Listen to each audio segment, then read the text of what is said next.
Hello and welcome. My name is Aisha Haynes, and I will be the host and moderator for this ADEIL conference session. Thank you for joining us for Help Me, Please Hear What I Do Not Say. Please welcome Ashley Tennessee. Thank you so much, Aisha. Good morning, everyone. Good morning. I first want to begin by, again, thanking Ashley for that introduction, but I also want to begin by giving honor and praise to God for this opportunity to be here with you this morning. I do recognize that there are hundreds multiplied by thousands wishing that they had this opportunity, and so I'm forever grateful for being able to share with you this morning. I did look through the participant list to see, I invited several individuals, and I would like to thank my director with Ohio University for taking time out of her extremely busy day to share with me and to show support. That means everything to me. So Toby, thank you kindly for being here. And lastly, I just want to thank the ADEIL for this opportunity for reviewing my proposal and for finding value in the information that I'm going to share with you on today. And thank you all for selecting to attend this session. I first would like to be sure to disclose that I'm not a clinician, so any information that appears clinical in nature certainly has been taken from the literature and as well as my research findings. And also these are very personal experiences that I'm going to share with you guys. So please know that this information is not from a clinical basis. It's truly from the literature as well as my personal experiences. Also, I do not have any financial disclosures to report. As any true academician, I certainly want to begin with our objectives for the session. So following the completion of this session, the goal is that you should be able to articulate the definition of differentiated learning. Hopefully you'll be able to triage if a student has a disability without asking the student to disclose that known disability. You'll be able to list at least 3 strategies to develop distance learning content that is easily amenable for students with disabilities, specifically autistic students. And last, you should be able to list at least 3 strategies to hear what graduate students do not say.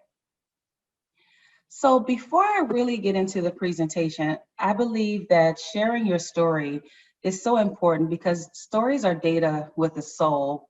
And my why for this presentation began about 12 years ago when I received an email from my godson's kindergarten instructor.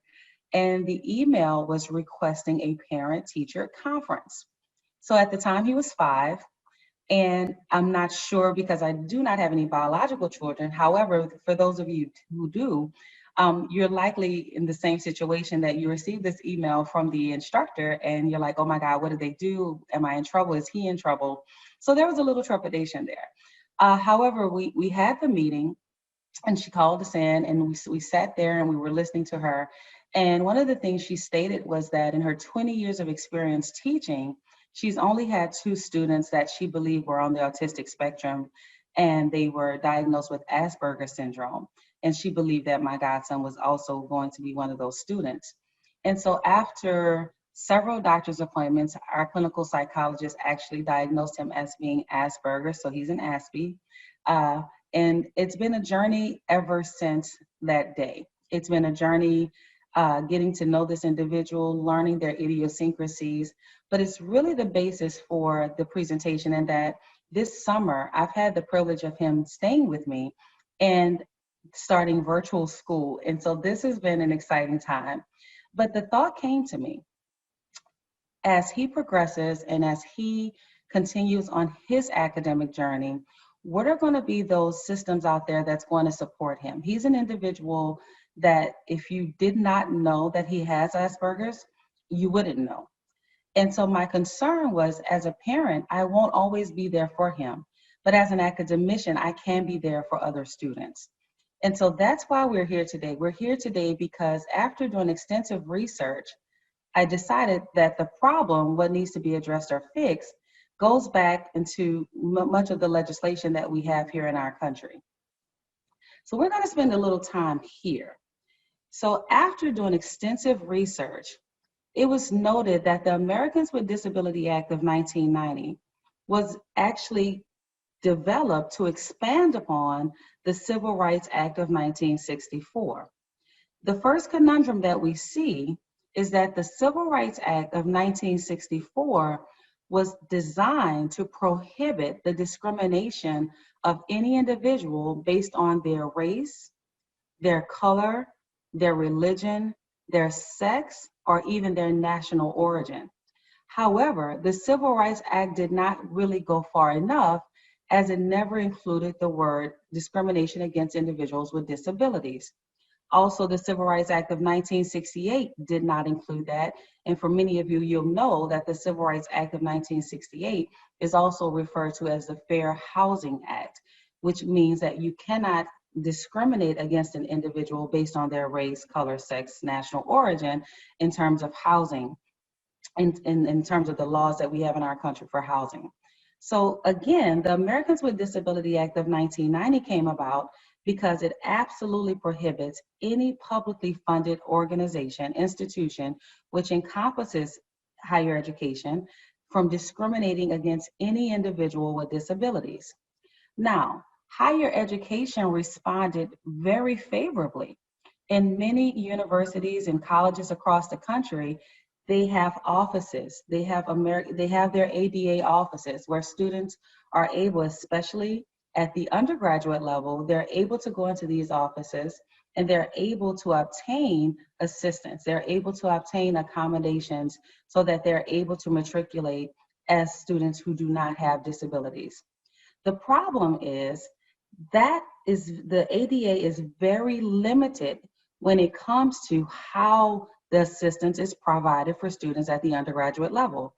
There's a lot of research that shows that these students at the undergraduate level are highly supported. They're more likely to disclose their disability. And as a result, those individuals often receive the support and assistance that they need. But when looking through the legislation and looking under Section 504, Title II of the ADA, the only requirement, the only obligation that higher education has is to ensure those students have auxiliary aids and services where necessary. Now, we as academicians recognize that even having auxiliary aids and specific services where necessary are not the only prognosis that's needed in order to ensure success for our students. We realize that those things are very limiting in how our students actually learn the information that we're trying to convey to them. So the other caveat is that even students at the post-secondary level, those individuals, again, they are obligated to provide notice even of the nature of their disabling condition. And the other piece of that brought concern to me was that the students themselves, especially our graduate students, they must identify the need for an auxiliary aid as well as give adequate notice of that need to the instructor and to the university. So you can see now why this is such an issue, because if you're an individual with a disability, it's often hard as an adult to disclose that disability. Now, again, full disclosure, I'm not a clinician, and just these are things from personal experiences as well as through the research as to why students are so reluctant to disclose that they have a disability, especially our graduate students. Number one, disclosing that they have a disability means I'm now vulnerable. They're opening themselves up to any type of discrimination and biases. While the ADA says absolutely no one should discriminate against any individual for having a disability, unfortunately, we live in the real world. And we know that there are individuals who will have micro biases against individuals with disabilities. So, and those individuals with disabilities are even more so aware of that than we are. So it makes them vulnerable.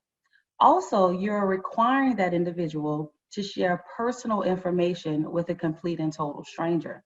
Now, while it may be something very relieving if you're on a flight from New York to London to share your life story with a completely total passenger on the airplane, however, when this individual can impact my education or impact the resources that I'm going to need in order to be successful, then that task becomes a little difficult.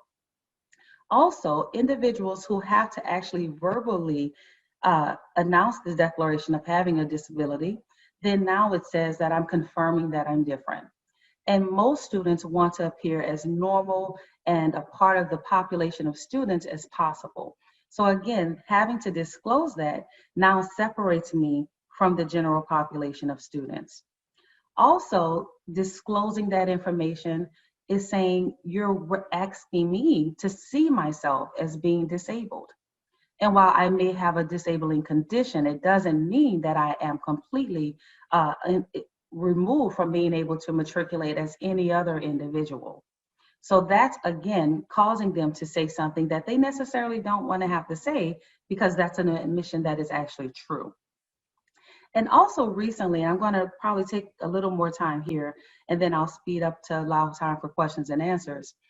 Recently, I attended a conference, and an individual was giving a presentation, and he was legally blind. And so he was actually, under his mentor's guidance, he was ready to get out there. He's working on his master's degree. He's ready to apply for positions.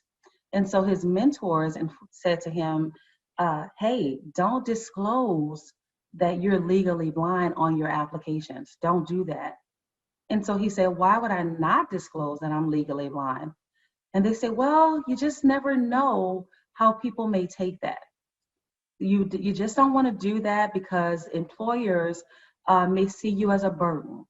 Employers may see you as being a handicap for them. So don't put that you're legally blind on the applications. And so he threw caution to the wind. He said, no, I'm not going to do that, because I'm legally blind, but I'm just as competent and I'm just as capable as any other individual. So 400 applications later, and only 3 job interviews, luckily he was able to find a home with his organization. But I introduced that story to simply say, individuals may feel that if they disclose their disability, it's going to obliterate their opportunities. It's going to actually tell individuals, hey, I'm disabled. So they're going to say, well, we don't want to have to deal with that burden. We don't want to have a handicap on our team. So again, they're going to feel that if I disclose to this individual that I have a disabling condition, that I'm autistic, that I have Asperger's autism, then my opportunities are not going to be as vast as they would likely be if I did not disclose that disability. And then also too, for those of us who teach virtually, as well as for those of us who are teaching on ground, our distance learners, then you have to say, okay, when do I disclose that I have this condition? And then how often am I going to have to be required to say this? Because again, over and over, it's forcing me to be extremely vulnerable. It's forcing me to have to share information, personal information, with a complete and total stranger. And then again, it's confirming that I'm different than other students. So it's really important to keep that in mind as we're interacting with our students. And then lastly, there was a serendipitous moment for me. Again, working with one of my graduate students, and I just actually read the book that you see here, The Curious Incident of the Dog in the Night, who the author is actually he's also Asperger's syndrome, who wrote the book. And after interacting with this student, it was absolutely clear to me that this student was on the autistic spectrum, simply because of the little idiosyncrasies and the things that he was saying. And in the next slide, I'm going to share some of those things with you guys.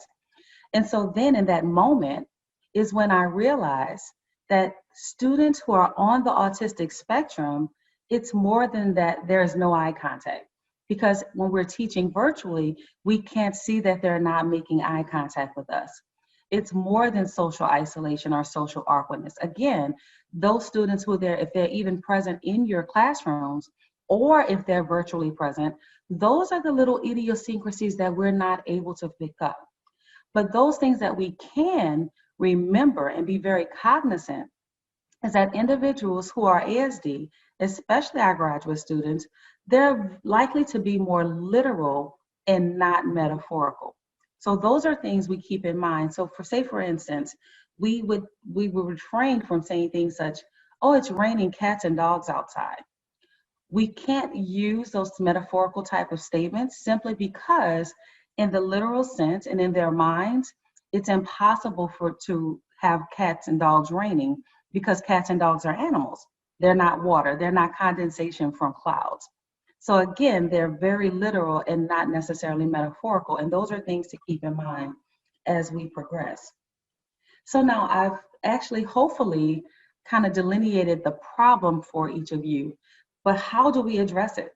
So, okay, so this problem exists. We have graduate students who are unlikely to disclose that they have a disability.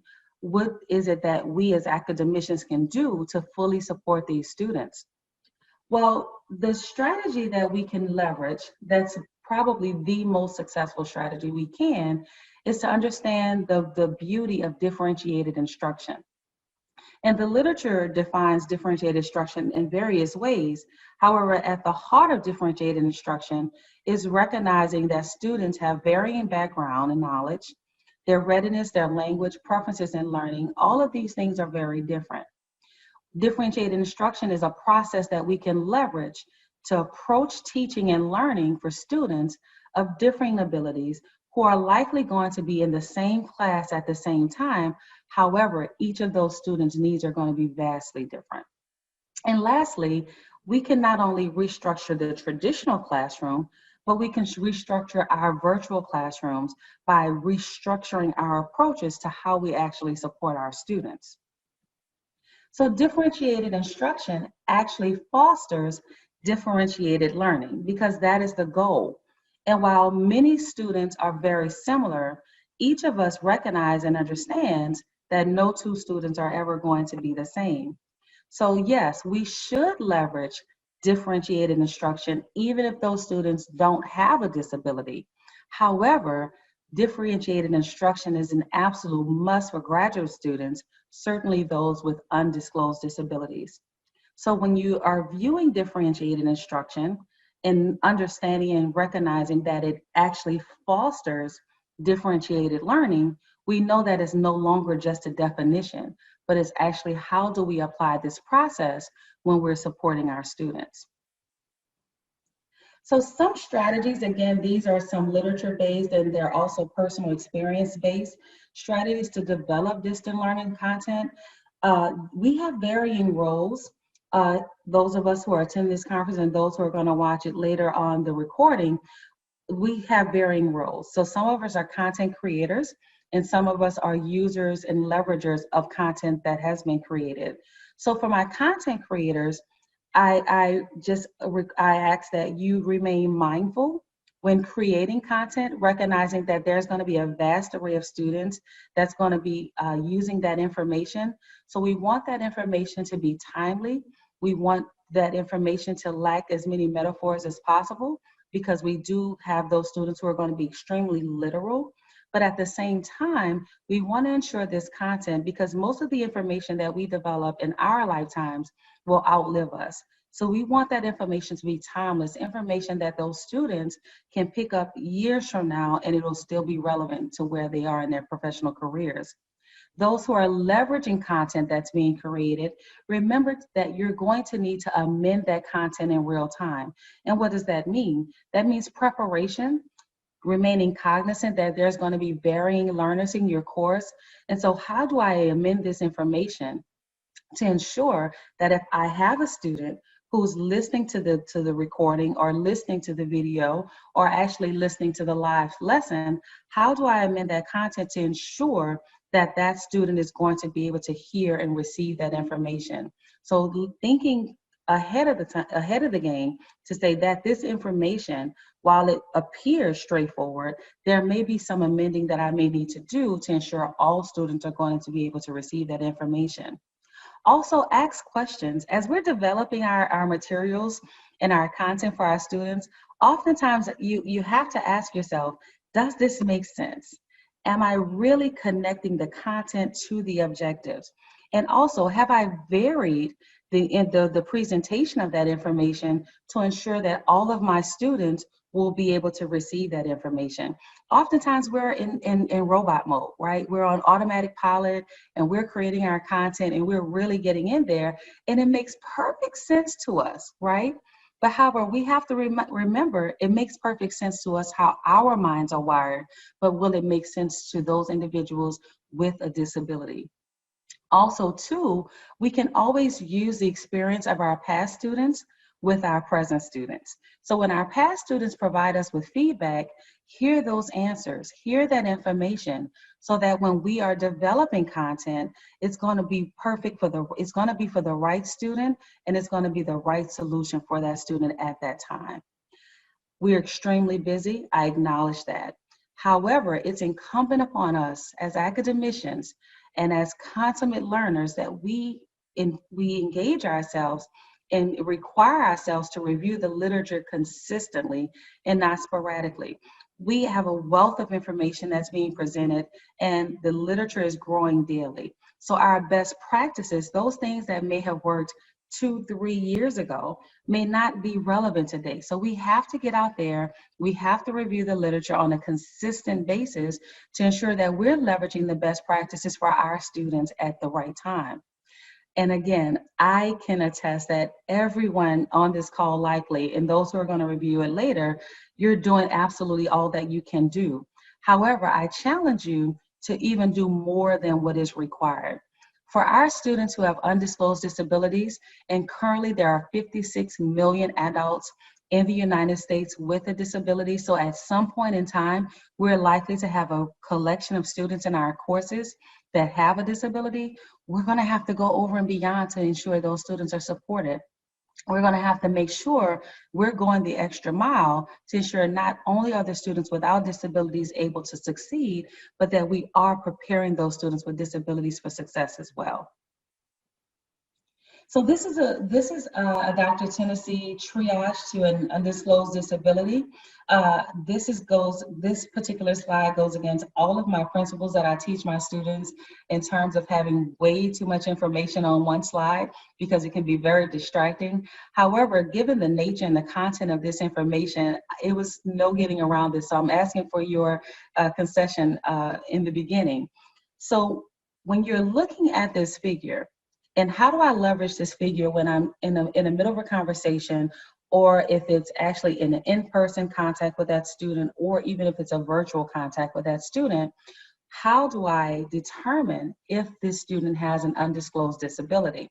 So you'll see here that I have the section where the student is going to say something, and then this is what you should hear. So beginning with the student approaches you, or you're on a call, or you're in a video conference, and the student says to you, "I just don't get it." Or the student says, "I've spent hours reviewing this information." So immediately that signals to us that there's a disconnect. And that disconnect is likely connected to how I convey the information. So at that moment in time, does that mean there's an undisclosed disability?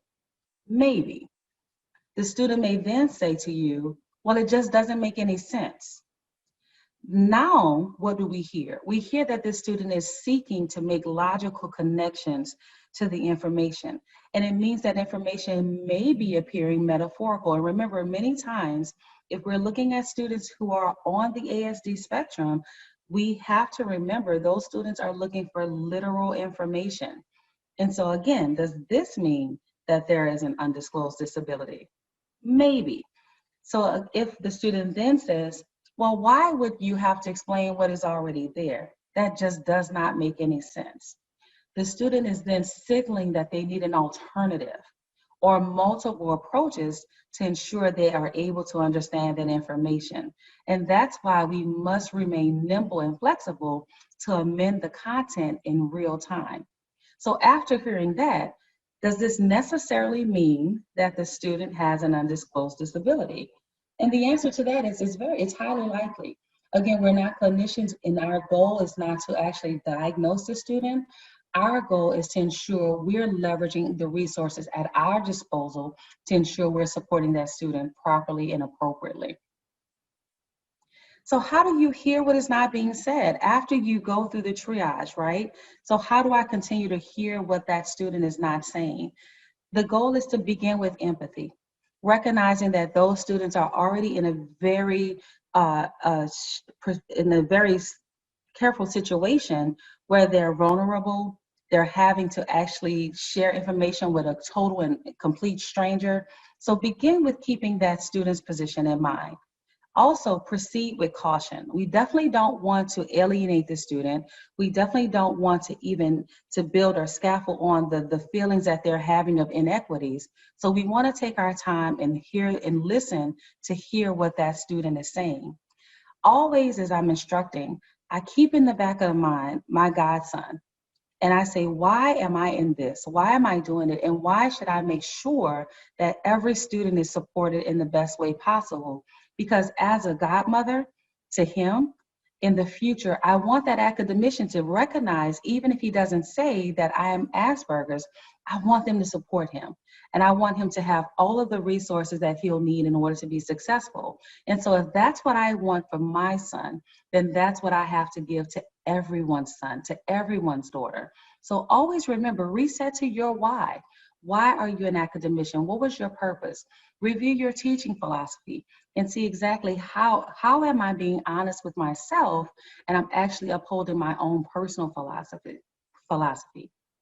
And lastly, when you're listening to the information, when you're listening to hear, be sure to process that information so that you can apply it appropriately.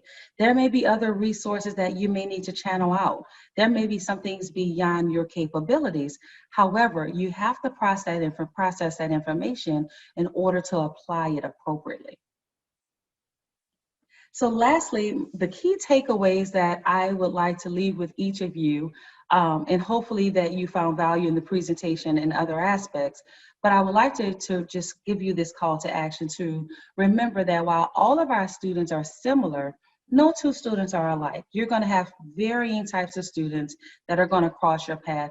And remember, we have to provide student-specific, student-centered instruction to ensure every student is supported in the best way possible. Unfortunately, the ADA, even though that policy is in place, policy is not always the solution. Policy doesn't necessarily provide us with all of the tools that we need at our disposal to best support our students. So we cannot just rest on the policy that's in place to ensure students have those things that they need to be successful. And then Franklin Covey, I'm sure each of us have attended the 7 Habits of Highly Effective People. He said in his habit 5 that we must always first seek first to understand and then to be understood. We must give our students our all. We must give them that empathy. We must remain mindful that every individual while they're similar, that they're never going to be the same. And as educators, it's incumbent upon us, even in this very tumultuous time that we have, where all of us are at our bandwidth, many of us are exceeding our inflection points, we still have to do more than what's required to ensure our students actually have the support so that they can be successful. So I read this quote by T.S. Eliot, and as I was preparing this presentation, I kept this quote in the back of my mind because it says, do I dare disturb the universe? Do I actually try to break through the status quo? And as academicians, my response would be, do we have an alternative? Our student success is riding on what we do today to ensure they're going to be successful tomorrow. So do I dare disturb the universe? Absolutely. So I want to say thank you again to my director for supporting me today. Thank you to ADEIL for this opportunity, and thank you to each of you who found value to come and share with me today. And I'll now open it up for questions.